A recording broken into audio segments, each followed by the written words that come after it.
আজ আমি রান্না করতে চলেছি উচ্ছে করলা সঙ্গে লাল কুমড়ো বা মিষ্টি কুমড়ো, সূর্য কুমড়োও অনেকে বলে থাকেন।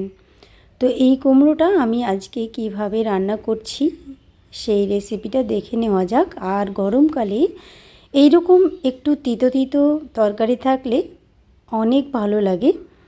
তো তার সঙ্গে আমি এখানে কিভাবে কেটে নিয়েছি সেটা দেখালাম। উচ্ছে বা করলাগুলো সঙ্গে লাল কুমড়ো কেটে পরিষ্কার করে ধুয়ে রেখেছি।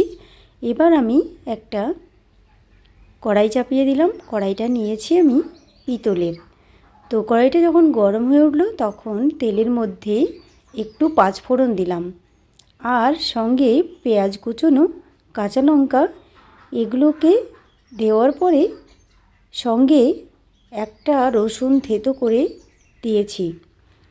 ছোট রসুন, সেটা যতটা কোয়া ছিল পুরোটাই একটু থেতো করে এর মধ্যেই দিয়ে দিলাম। দেওয়ার পরে এবার এটাকে একটু বেশ ভালো করে নাড়াচাড়া করে নিয়ে এর মধ্যে ওই যে উচ্ছে করলা সঙ্গে লাল কুমড়ো কাটাগুলো দিয়ে দিলাম।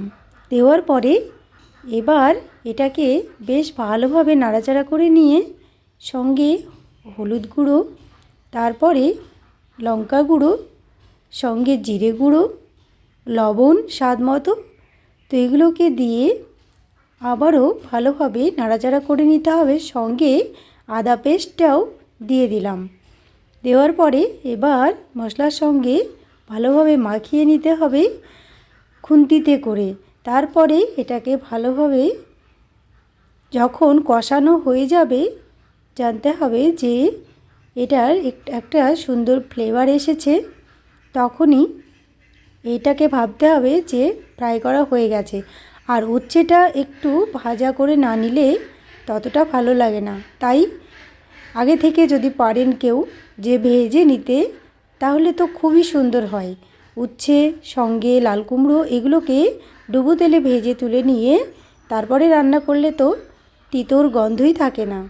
তো যাই হোক, এবার আমি এটাকে জল দিয়ে ঠিক মতো করে ডুবিয়ে নিলাম। নেওয়ার পরে এটাকে এবার ঢাকা দিয়ে দেব। তারপরে কিছুক্ষণ পরে দেখে নিতে হবে যে এগুলো সিদ্ধ হয়েছে কিনা, সব ঠিকঠাক আছে কিনা। তো দেখলাম আরও একটু ঝোলটাকে মেরে ফেলতে হবে। তো আরও একটু জাল দেওয়ার পরে এটাকে এবার নামিয়ে ফেলতে হবে। তো গরম গরম গরম ভাতের সঙ্গে অনেক সুন্দর লাগবে। যদি আমার এই রেসিপিটা ভালো লেগে থাকে তাহলে অবশ্যই গরম পড়েছে এরকম রেসিপিটা একবার বানিয়ে খেয়ে দেখতে পারেন। তো আমার ভিডিওটি দেখার জন্য অসংখ্য ধন্যবাদ রইল। ভালো থাকবেন, সুস্থ থাকবেন আর আমাদের জন্য দোয়া করবেন। তো চলুন তাহলে আজকের রেসিপিটা এই পর্যন্তই। আবার পরবর্তী রেসিপিটা দেখার জন্য আপনাদের কাছে অনুরোধ রইল।